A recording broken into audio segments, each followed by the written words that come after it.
The Lord be with you. And with your spirit. A reading from the Holy Gospel according to Luke. Some Sadducees, those who deny that there is a resurrection, came forward and put this question to Jesus, saying, "Teacher, Moses wrote for us, if someone's brother dies, leaving a wife but no child, his brother must take the wife and raise up descendants for his brother. Now, there were 7 brothers. The first married a woman but died childless. Then the second and third married her, and likewise all the 7 died childless. Finally, the woman also died.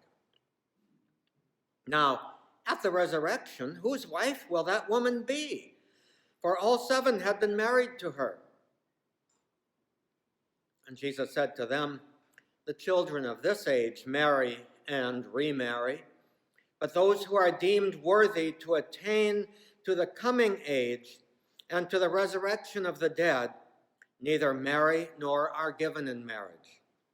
They can no longer die, for they are like angels, and they are the children of God, because they are the ones who will rise. That the dead will rise, even Moses made known in the passage about the bush, when he called Lord, the God of Abraham, the God of Isaac, and the God of Jacob. And he is not the God of the dead, but of the living, for to him all are alive." Some of the scribes said to him in reply, "Teacher, you have answered well." And they no longer dared to ask him anything. The Gospel of the Lord. Praise to you, Lord Jesus Christ. There were 2 principal factions among the Jewish leaders who were opposed to Jesus, and that was the Pharisees and the Sadducees. The Pharisees they had faith in the resurrection. They believed that, at least for the righteous, the good, God would bring them back to life to live in his eternal kingdom.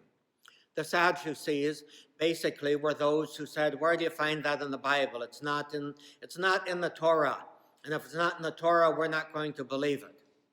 So those 2 groups kind of continued to fight with one another. Here is one instance where Jesus does take the side of the Pharisees in affirming, yes, there is a resurrection from the dead.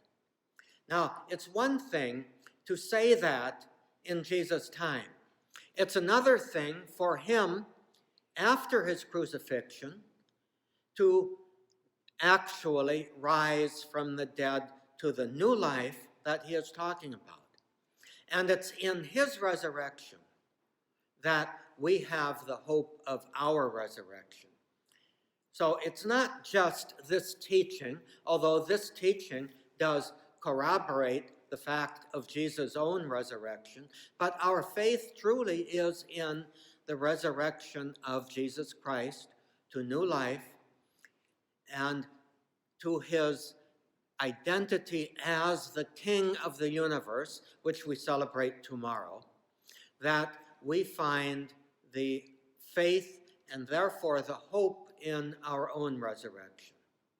Now, St. Clement, the 4th Pope, 3rd one after St. Peter, he gave his life for this faith in the resurrection.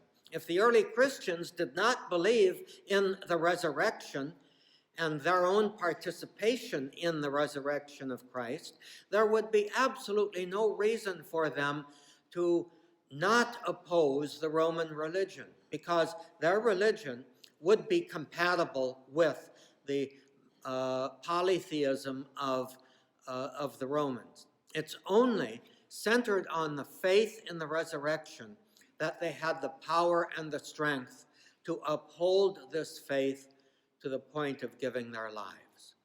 And St. Columban He did not have to give his life in death for faith in the resurrection, but he did have to live his life in faith and hope in the resurrection. And then Blessed Miguel Pro, who was martyred shouting, "Viva Cristo Rey," long live Christ the King. And tomorrow we celebrate the kingship of Christ. So he too gave his life for this faith and this hope in the resurrection. That is what he firmly hoped in. That's what all of our ancestors in faith firmly hoped in. And we pray to them to strengthen our own faith and therefore our own hope in the fulfillment of Jesus' promise of the resurrection.